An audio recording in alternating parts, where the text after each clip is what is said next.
오늘 우리에게 주시는 하나님의 말씀은 사무엘상 3장 1절부터 10절까지 말씀입니다. 사무엘상 3장 1절부터 10절까지 말씀.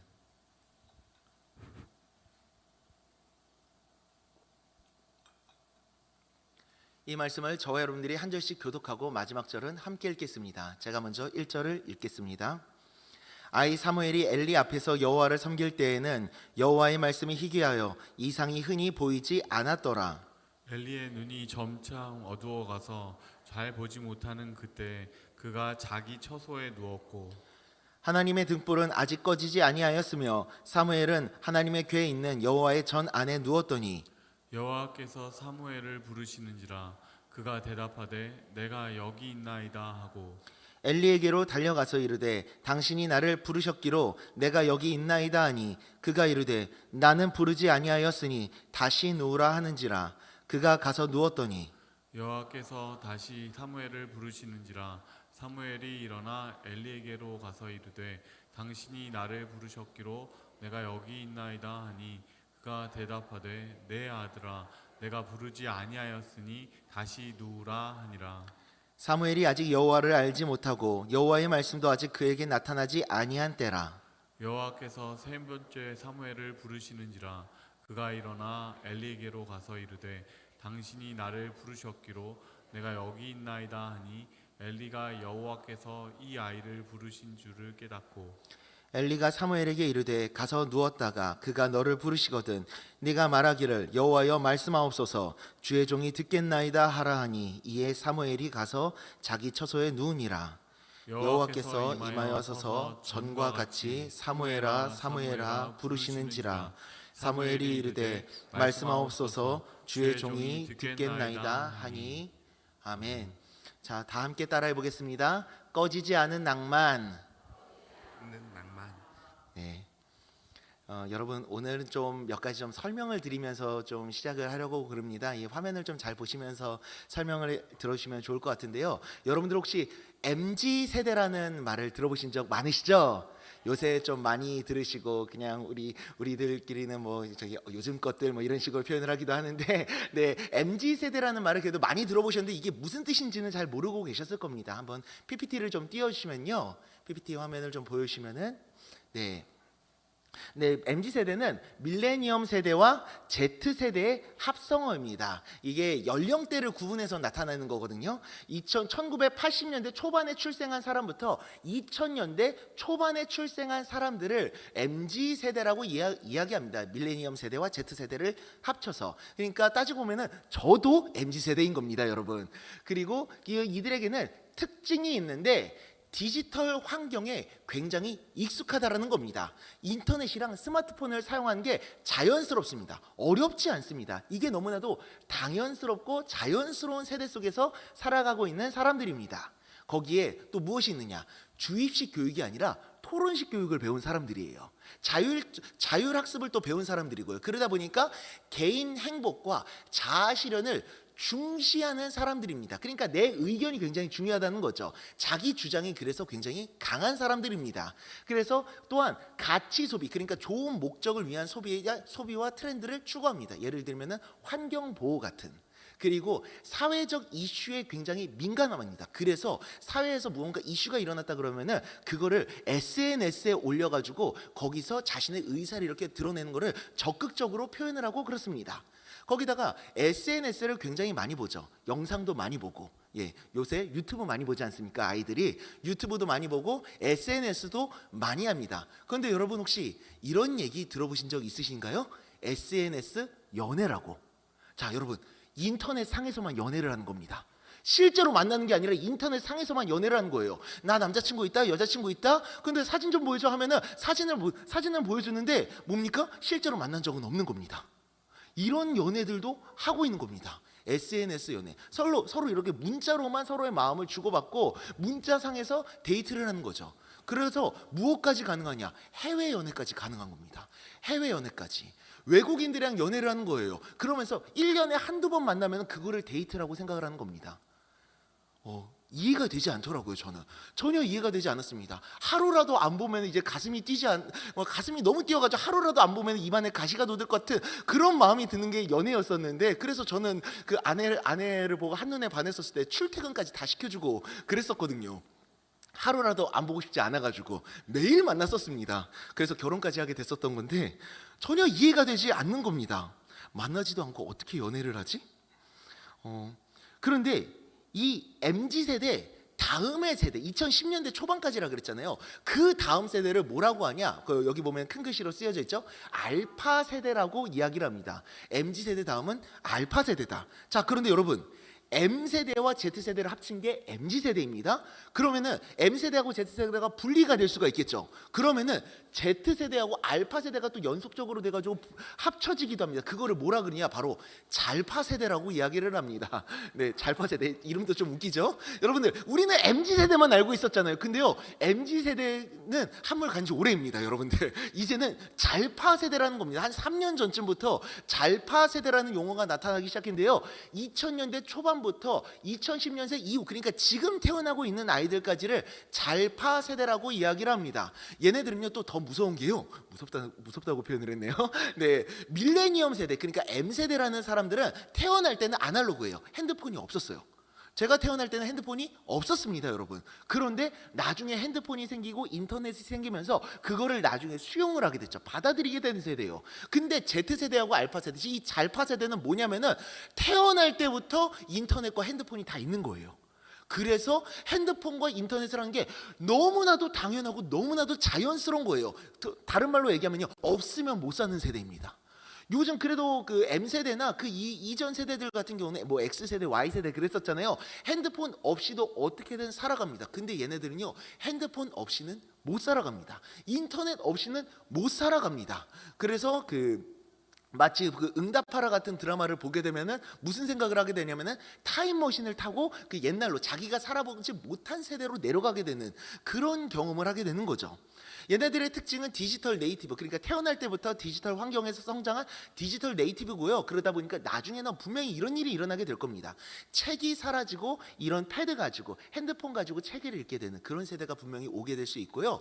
짧고 강력한 컨텐츠를 선호합니다. 긴 거 못 봅니다, 여러분. 얘네들은 긴 영상이 아니라요, 긴 게 아니라 짧은 영상을 보는 겁니다. 왜? 그 짧은 순간 안에 다양한 정보들이 들어오는 겁니다. 다른 말로 얘기하겠습니다. 얘네들이요, 이 세대는요, 기다릴 줄을 모른다라는 겁니다. 기다릴 줄은 모른다. 예를 들면은 내가 지금 바로 알고 싶은 정보가 있어요. 뭐 신문을 사서 읽었었던 그런 세대가 아니라 지금 당장 핸드폰을 보면은, 핸드폰을 켜고 보면은 바로 모든 것들을 알 수 있잖아요. 뉴스 기사도 볼 수 있고. 그리고 무엇입니까? 만약에 어딘가를 가고 싶다, 어디 버스를 타고 어딘가를 가고 싶어요. 그럼 바로 여기 버스 노선도를 인터넷에서 찾을 수가 있겠죠. 그리고 무엇입니까?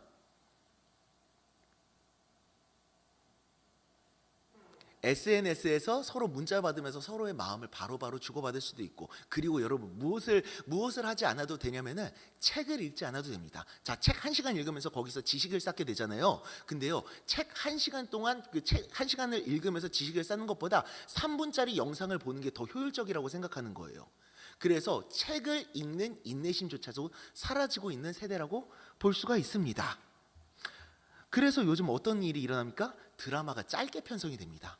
길게 편성되지 않습니다. 옛날에 용의 눈물처럼 159부작 뭐 이렇게 나오지가 않습니다. 요새는 뭐 옛날 얼마 전까지만 해도 16부작 이렇게 나왔었잖아요. 아니요, 그것도 길어요. 8부작, 10부작, 6부작 이렇게 나옵니다. 굉장히 길면 지루하니까요.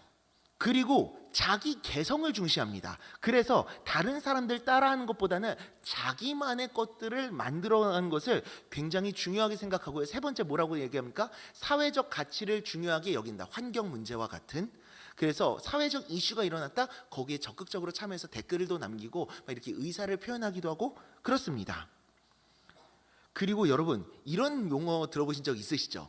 욜로라고. 욜로. 이게 뭐냐면요, 한 번 사는 인생, 현재를 즐기고 후회 없이 살자고, 그냥 지금을 즐기자라는 뜻입니다. 그래서 뭔가를 절약하고 모으는 게 아니라 그냥 지금 써야 되는 겁니다. 그것도 지금 뭔가를 해야 되는 거예요. 비싼 명품 다른 사람들이 봤을 때 부럽다? 나 그럼 그거 사야 되는 거예요. 그리고 또 어디 여행 가는 거 부러웠다? 그럼 나도 사야 되는 겁니다.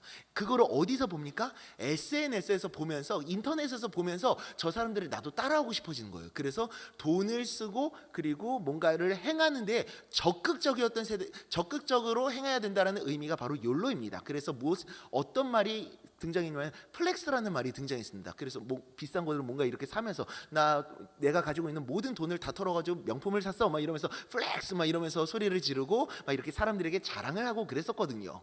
그리고 또 여행, 취미 등 시간과 돈을 아낌없이 투자하는 겁니다. 그리고 이것이 이유가 무엇 때문입니까? 현재 나의 행복과 즐거움이 가장 중요한 가치인 겁니다. 뭔가를 노력해서 내가 뭔가 소비하고 낭비하는 것 같다? 그러면은 원치 않은 겁니다. 그럼 행복하지 않은 겁니다. 나의 행복을 위해서 그것들까지도 포기할 수 있는 거죠. 그러다가 잠깐 제 얼굴 가려주시면요, 잠깐 제 얼굴 빼주시면은 그 요새 또 새로운 용어가 등장했습니다. 왜냐면은 경기가 안 좋아졌잖아요. 돈을 막 쓰고 있었는데 이제는 경기가 안 좋아졌어요. 그래서 무슨 말이 등장했냐? 요노라는 말이 등장했습니다. 이게 무슨 뜻이냐면요, 소유를 최소화하고 필수적인 한 가지에 집중한 심플한 삶을 살자. 그러기가 뭐냐면 쉽게 얘기하면 아끼자라는 말입니다. 그냥 아깝게 막 이렇게 쓰는 게 아니라 하나만 있어도 남들이랑 똑같을 필요 없다. 남들 가지고 있는 거 내가 가질 필요 없다. 그냥 나만의 일상을 즐기면 된다라는 의미의 용어입니다. 그래서 그 특징들을 보면 불필요한 소비를 줄이고 꼭 필요한 것만 사자. 그래서 그전까지는 맥시멀리즘 막 이렇게 다양하게 가지고 있어야 되는데 이제는 미니멀리즘, 조금만 가지고 있어도 된다. 그리고 또 비싼 거 말고 가성비를 추구하게 됐고요. 아보하라는 말을 제가 어제 들었어요. 학생한테 어제 들었는데요. 그 뜻이 뭐냐 그러니까 아주 보통의 하루랍니다. 그냥 뭔가 그 명품으로 치장하고 그리고 또 뭔가 비싼 것들을 많이 가지고 있는, 물건을 막 이렇게 많이 가지고 있는 게 아니라 그냥 내 지금 하루의 일상이 가장 소중하다라는 의미에서 오늘 하루를 잘 살자, 심플하게 잘 살자라는 의미에서 아보아라는 단어를 쓴다 그러더라고요. 그리고 경제적, 환경적 이유로 불필요한 낭비를 지양합니다. 하지 않습니다. 그리고 현재 한순간보다는 지속 가능성에 관심을 두고 있습니다. 자, 얼마 전까지만 해도 욜로가 유행어였었습니다. 욜로가 사람들의 가치였습니다. 근데 이제 이게 바뀌게 됐죠. 경제가 좀 많이 안 좋아지면서 요노라고 하는 새로운 용어가 등장하게 됐습니다. 자, 이제 PPT 내려오시면 되겠고요. 여러분, 이게 지금 현 시대와 다음 세대를 대표하는 용어들입니다. 이거 들어보니까 무슨 생각이 드셨어요? 저게 무슨 소리야, 뭐 무슨 말인가 하는 생각도 들기는 하겠지만 이런 생각 들지 않으시나요? 왜 저렇게 살까? 참 너무 다르다라는 느낌이 들지 않습니까? 너무 달라도 다릅니다. 그 이유가 무엇 때문입니까? 시대가 빠르게 변화했다라는 뜻입니다. 시대가 너무나도 빠르게 발전하고 변화한 겁니다. 그래서 세상이 달라지고 문화도 달라지고 삶의 질도 달라진 겁니다. 기술이 발전했잖아요. 기술이 발전하면서 삶의 패턴이 바뀌고 삶의 질이 달라졌습니다. 이제는 AI와 함께하는 시대가 되어서 모든 것들이 자동으로 돌아가고 있습니다. 제 딸도 요새 AI하고 대화를 하더라고요. 5살인데 막 이렇게 말을 걸어보고 이러는 겁니다.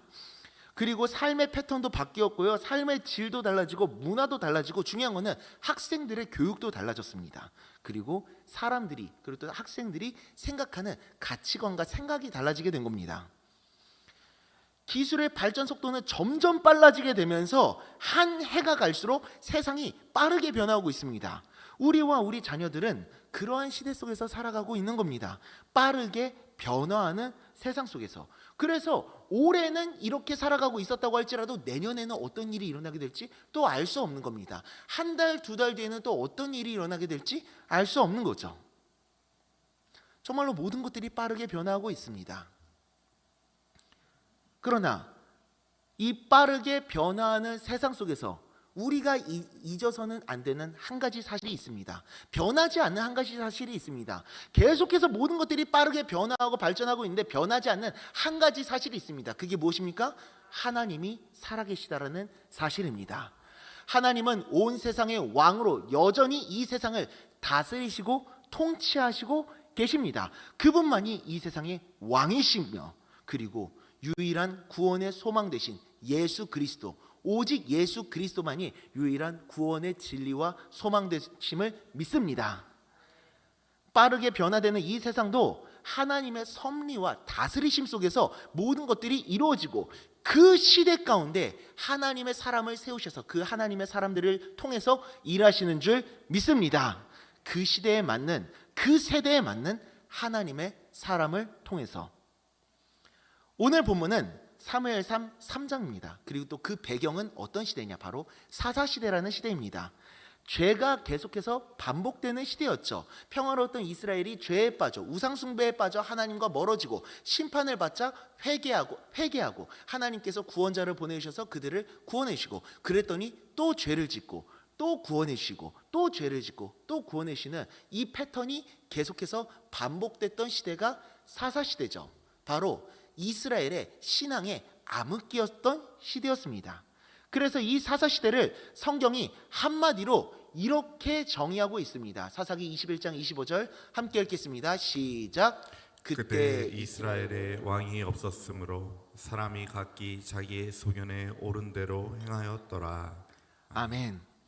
그때에는 이스라엘의 왕정 제도가 아직 도입되지 않았던 시기였기 때문에 사람들이 자기 소견에 옳은 대로 행하였다라고 말씀하는 것 같지만, 이 안에는 더 큰 의미가 있죠. 그때 이스라엘에 왕이 없었다? 아니요, 왕은 계셨습니다. 누구십니까? 하나님이시죠. 이스라엘은 하나님의 백성으로서 하나님을 왕으로 섬기는 민족이었었습니다. 그런데 그때 이스라엘에 왕이 없었다? 다른 말로 말씀드리면은 하나님을 왕으로 섬기지 않았다는 것입니다.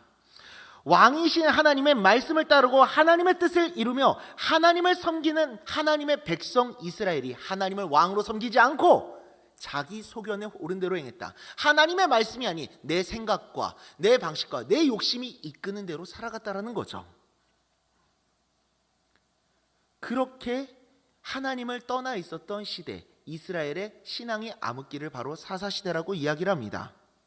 여러분, 이 말씀이 무엇을 의미합니까? 참 무서운 의미를 가지고 있거든요. 우리가 예배를 드리겠다고 이 자리에 앉아있지만 우리들은 예배를 드리지 않을 수도 있다는 말입니다. 우리가 하나님을 섬기는 그리스도인이지만, 그리스도인으로 살아가고 있지만 하나님을 섬기지 않을 수도 있다는 말이죠. 하나님의 백성 이스라엘이 하나님을 왕으로 섬기지 않았던 것처럼 우리도 하나님을 예배한다고 하면서도 하나님을 예배하지 않을 수 있고, 하나님을 섬긴다고 하면서도 하나님을 섬기지 않을 수도 있고, 하나님을 위해서 봉사를 한다고 하면서도 그것이 하나님과 아무런 상관이 없을 수도 있는 겁니다. 우리는 그렇기 때문에 우리들의 신앙과 믿음을 점검해야 합니다. 나는 온전한 예배를 드리고 있는가? 나는 온전히 하나님을 섬기는 그리스도인으로, 진정한 그리스도인으로 살아가고 있는가? 사사시대는 그것이 무너졌던 세대라고 이야기를 합니다. 거기에 오늘 본문 1절을 보니 뭐라고 이야기합니까? 말씀이 희귀했다 이야기를 합니다. 하나님의 역사하심과 일하심이 이스라엘에 나타나지 않았다라는 말입니다. 하나님의 말씀을 전하는 사사와 제사장들조차 하나님을 떠나 죄에 빠져 있었다라는 말이죠. 실제 당시 이스라엘을 이끌던 엘리 제사장의 두 아들이었던 홈니와 비느하스가 하나님을 떠나 죄 가운데 빠져서 타락해 있었습니다.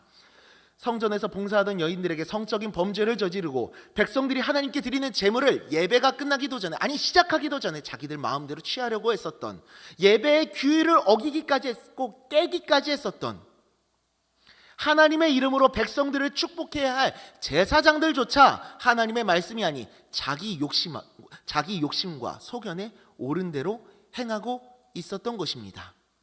그런 신앙의 암흑기가 바로 사사시대였던 거죠. 그런데 그런 사사시대에 오늘 성경은 한 줄기 빛이 있었다 우리에게 말씀해 주십니다. 오늘 본문 3절 말씀을 함께 읽어보겠습니다. 시작. 하나님의 등불은 아직 꺼지지 아니하였으며 사무엘은 하나님의 궤에 있는 여호와의 전 안에 누웠더니. 아멘. 하나님의 등불은 어떻다고요? 아직 꺼지지 않았다 말씀하십니다. 무엇입니까? 하나님은 여전히 살아계셔서 여전히 이스라엘을 위해 일하시고 계셨다라는 말씀이죠. 하나님의 백성 이스라엘이 하나님을 왕으로 섬기지 않고 하나님을 떠났다 하더라도 하나님은 여전히 살아계셔서 이스라엘의 왕으로 계셨고 온 세상의 왕으로 계셨으며 왕이신 하나님께서는 백성 이스라엘을 위해서 일하시고 계셨다. 이스라엘을 향한, 온 세상을 향한 하나님의 사랑의 불꽃은 꺼지지 않았다 말씀하시고 계시는 겁니다. 아무리 이스라엘이 하나님을 떠난다 하더라도, 모두가 죄에 빠져 하나님과 멀어졌다 하더라도 하나님의 사랑은 끊어지지 않는다. 마찬가지로 오늘날에도 말씀하고 계십니다. 이 세상이 죄 가운데 빠지고 어떤 일이 일어난다 하더라도 우리를 향한 하나님의 사랑과 하나님의 일하시는 결코 끊어지지 않는다 말씀하시는 줄 믿습니다. 세상이 아무리 빠르게 변화하며 발전하고 다른 세상이 찾아온다 하더라도, 죄에 빠지고 타락해 하나님을 떠난다 하더라도 하나님의 등불은 꺼지지 않을 것입니다. 이 세상과 우리를 향한 하나님의 사랑과 그 역사하심과 일하심은 결코 멈추지 않는 줄 믿습니다. 특별히 그때 하나님은 하나님의 사람들을 통해서 일하십니다. 좀 전에 읽은 3절을 보니 그 등불 앞에 누가 있었다라는 사실을 성경은 강조하고 있습니다. 그것이 누구입니까? 사무엘이었습니다. 그 어두웠던 시대에 하나님의 궤 앞에서 하나님을 섬기며 하나님의 사람으로 성장하고 있었던 사무엘을 성경은 주목하고 보고 있었던 겁니다. 엘리의 두 아들이 죄에 빠져 이스라엘이 무너지고 있었지만, 이스라엘이 하나님을 떠나 자기 소견에 옳은 대로 행하며 살아가고 있었지만 하나님을 바라보며 하나님의 사람으로 성장하고 있었던 한 사람, 사무엘이 있었으며, 하나님은 사무엘을 통해 이스라엘을, 그 무너졌던 이스라엘을 회복할 준비를 하고 계셨던 것입니다. 이스라엘로 죄로 떠나 하나님께 돌아오도록 회개의 메시지를 전하며 이스라엘과 하나님과의 관계를 다시 회복하고자 하셨습니다. 그리고 무엇을 준비하셨냐? 왕정시대를 준비하셨죠. 사울과 다윗에게 기름을 부어서 이 세상을 향한 하나님 나라의 통치를 실현하고자 하셨던 것입니다. 백성들에게 하나님 나라의 통치가 무엇인지를 보여주고자 하셨던 것이죠. 마찬가지로 하나님은 하나님의 사람들을 통해서 일하십니다. 세상이 죄에 빠져 하나님과 멀어진다 하더라도 하나님은 여전히 살아계시며 이 세상을 향한 하나님의 뜻을 이루어 가십니다. 하나님의 사람들을 통해, 하나님을 바라보는 그 하나님의 사람들을 통해 하나님은 각 시대를 향한 하나님의 뜻을 이루어 가실 것입니다. 시작 때 말씀드렸던 것처럼 MZ세대와 잘파세대라는 새로운 세대가 등장했습니다. 욜로와 요노 같은 새로운 가치관들이 등장했습니다. 우리 어른들이 살아가던 시대와는 완전히 다른 세상 속에서 살아가는 아이들이 등장하고 있는 것입니다. 저도 전혀 이해가 되지 않는 새로운 세대, 완전히 다른 시대를 살아가는 세대들이죠. 그러나 여러분, 중요한 사실이 있습니다. 다른 세대를 살아가고 있는 이 아이들의 세대에는 하나님은 이 아이들을 통해서 일하실 것입니다. 다른 누구도 아닌 이 아이들을 통해서 하나님 일하시고 하나님의 뜻을 이루어 가실 줄 믿습니다. 우리랑 다르다? 우리가 전혀 이해할 수 없는 새로운 세대다? 그 얘기는요, 우리가 전혀 이해할 수 없는 새로운 방법으로 하나님은 일하실 것이란 말씀이십니다. 우리가 감히 상상할 수도 없었던, 우리가 생각하지도 못했었던 새롭고 크고 놀랍고 위대한 방식으로 하나님은 우리 아이들을 통해서, 우리 사랑하는 자녀들을 통해서 일하실 줄 믿습니다. 올해를 준비하기 위해서 작년에 그 2025년도 트렌드를 좀 조사를 좀 해봤었습니다. 나름 열심히 노력하고 있었거든요. 그 2025년도 트렌드를 조사하는데 여러 기관에서 2025년도 트렌드를 조사해서 막 이렇게 발표를 했더라고요. 뭐 전부 다 조사하지는 못하기는 했지만 몇 개 기관들을 조사를 해봤는데 거의 대부분 동일한 지점들도 있고 서로 이렇게 다른 지점들도 있더라고요.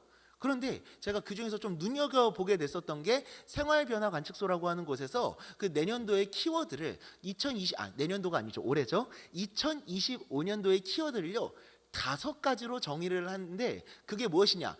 도전, 성장, 삶의 질, 효율, 그리고 낭만이라는 겁니다. 도전과 효율은, 도전과 성장은 이제는 젊은 세대들이 자기 자신을 허비하고 시간을 낭비하는 게 아니라 도전을 해서 내가 성장을 하는 것을 목표로 삼겠다라는 거예요. 어떤 힘든 일이 됐든지 간에. 근데 힘들게 일을 했는데 내가 성장하지 못하는 것 같다? 그럼 그냥 그 자리에서 그만두게 되는 거죠. 그리고 또 삶의 질, 뭐 이렇게 아까 전에 말씀드렸던 아보아처럼 그 뭔가 이렇게 화려하게 치자는 게 아니라 내가 지금 살아가고 있는 현재의 삶의 질을 높이는 것을 목표로 삼는다라는 겁니다. 그리고 효율성, 우리가 이야기 나눈 것처럼 지금은 효율이 극대화되어 있는 시대입니다. 모든 것들이 효율적으로 돌아가는 그런 시대죠. 자, 예를 들면은 버스를 타고 교회를 가야 되는데 몇 번 버스를 타고 가는 게 가장 빠를까? 이것들을 우리가 찾아보고 계산을 하잖아요. 그게 뭐예요?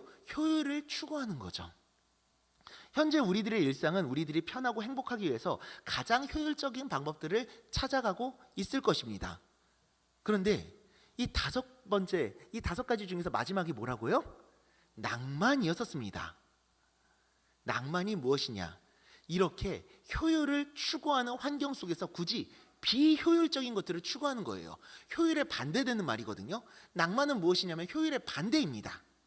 나에게 특별히 득이 되지 않고 이득이 되지 않는다고 하더라도 따지고 재지 않는 겁니다.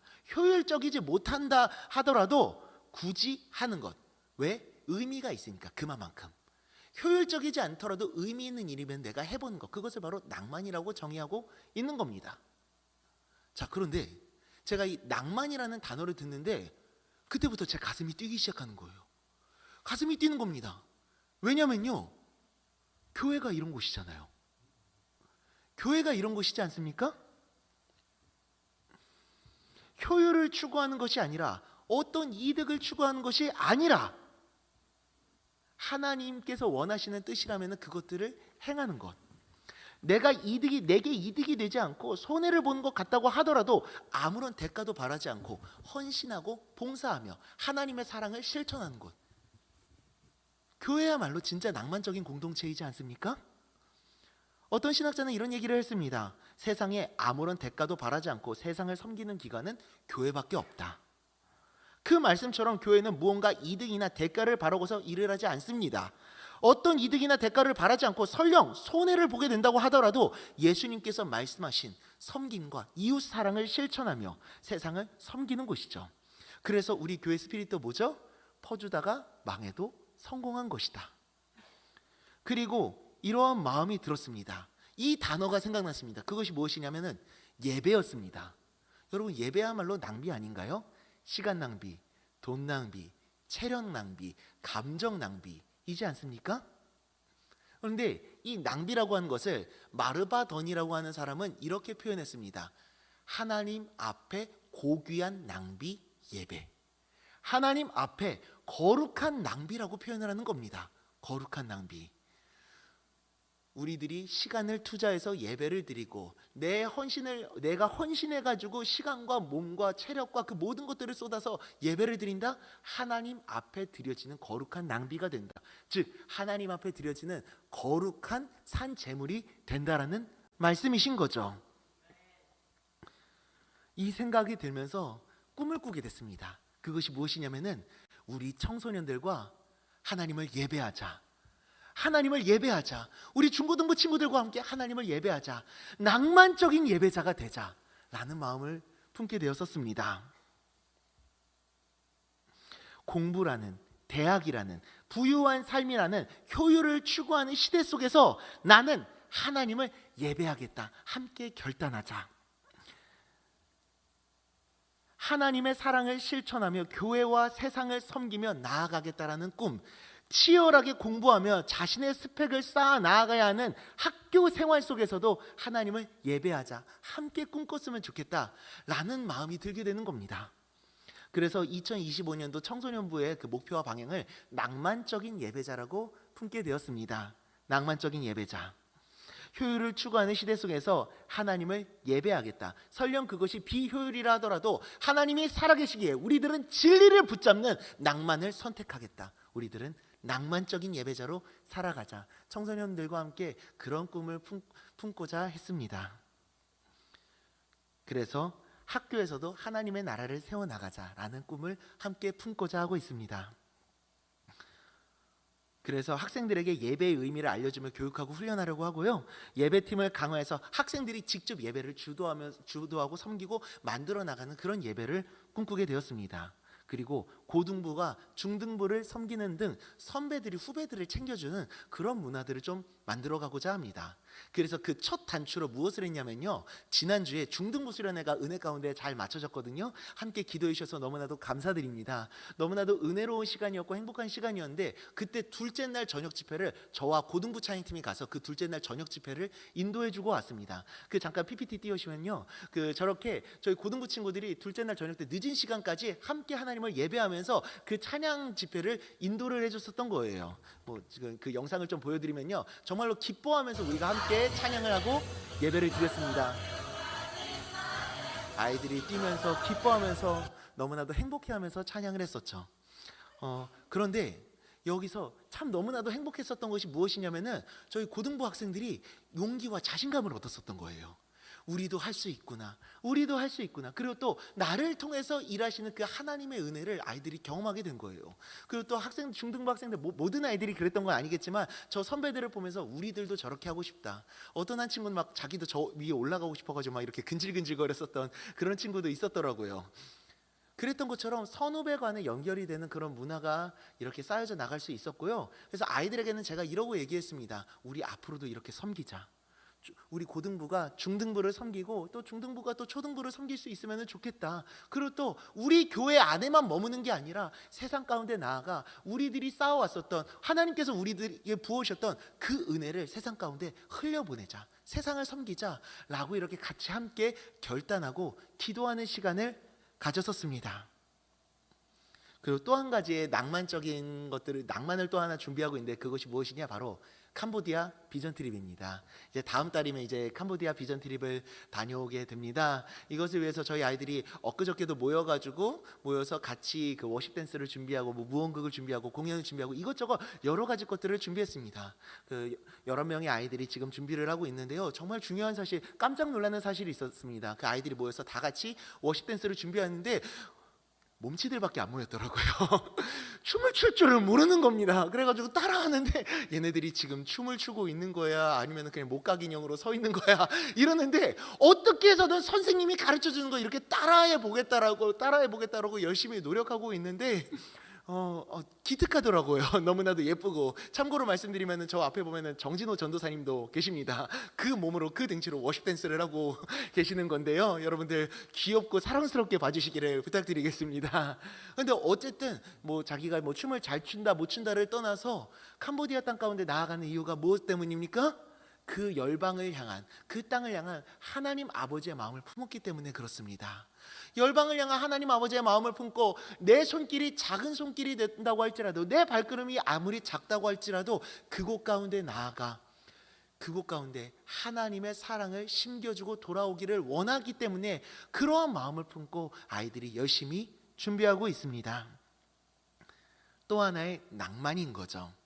그리고 또 하나의 낭만, 그 다음의 낭만이 또 하나 준비되고 있는 것이 무엇이냐면요, 지금까지 우리가 낭만의 삶을 살아오지 않았습니까? 올 한 해 동안 작년 초부터 우리가 함께 꿈꾸면서 같이 기도했었던 학원 복음화 운동, 올해는 더 강하게 아이들과 함께 좀 이제 달려 나아가고자 하고 있습니다.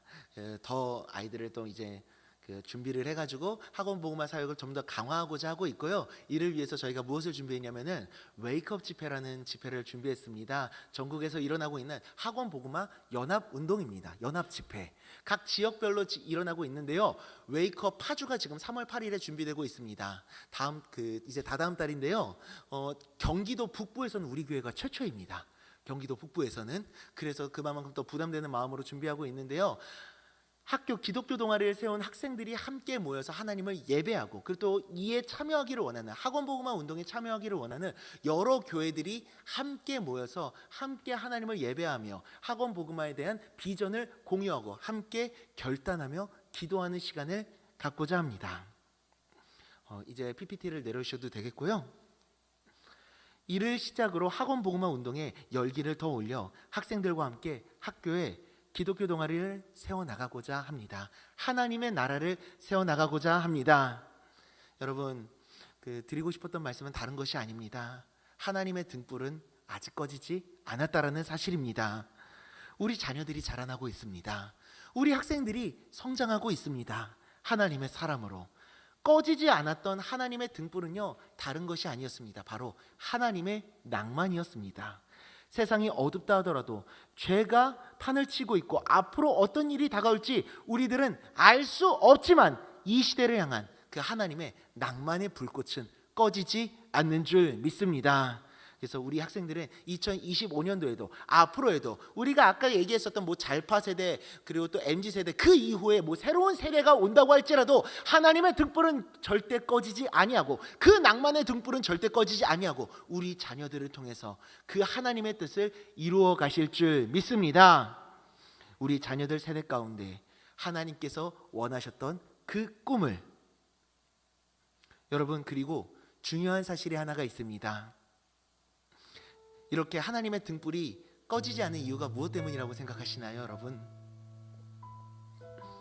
이렇게 하나님의 등불이 꺼지지 않고 하나님의 낭만이 우리 자녀들을 통해서 계속 이루어졌었던 이유는요, 다른 것 때문이 아닙니다. 바로 여러분들의 기도가 있었기 때문에 그렇습니다. 하나님의 나라를 위해서, 다음 세대를 위해서, 사랑하는 자녀들을 위해서 늘 기도를 멈추지 않으셨던 여러분들의 기도가 있었기 때문에 그렇습니다. 사사시대 때 한나의 기도가 있었기에 하나님의 등불이 꺼지지 않았던 것처럼 오늘날 여러분들의 기도가 있었기 때문에, 우리들의 기도가 있었기 때문에 하나님의 등불은 꺼지지 않고 다음 세대를 향한 하나님의 불꽃이, 그 낭만의 불꽃이 이어지고 있는 줄 믿습니다. 그러니 여러분, 우리 기도를 멈추지 않기를 바랍니다. 이 땅 가운데 하나님의 나라가 임하기를, 우리 자녀들이 하나님의 사랑을 온전히 깨닫고 어두운 이 세상 가운데 사무엘과 같이 하나님의 빛을 비추는 하나님의 사람으로 성장하여 다음 세대를 향한 하나님의 뜻을 이루어 가실 줄 믿습니다. 요한복음 14장 13절과 빌립보서 1장 6절 말씀을 연속해서 함께 읽어보겠습니다. 시작. 너희가 내 이름으로 무엇을 구하든지 내가 행하리니 이는 아버지로 하여금 아들로 말미암아 영광을 받으시게 하려 함이라. 너희 안에서 착한 일을 시작하신 이가 그리스도 예수의 날까지 이루실 줄을 우리는 확신하노라. 아멘. 사랑하는 여러분, 우리의 기도가 하나님의 등불이 되고 그 낭만의 불꽃을 이어 다음 세대 가운데 전해지고 앞으로도 그 불꽃은 계속해서 이어지게 될 줄 믿습니다.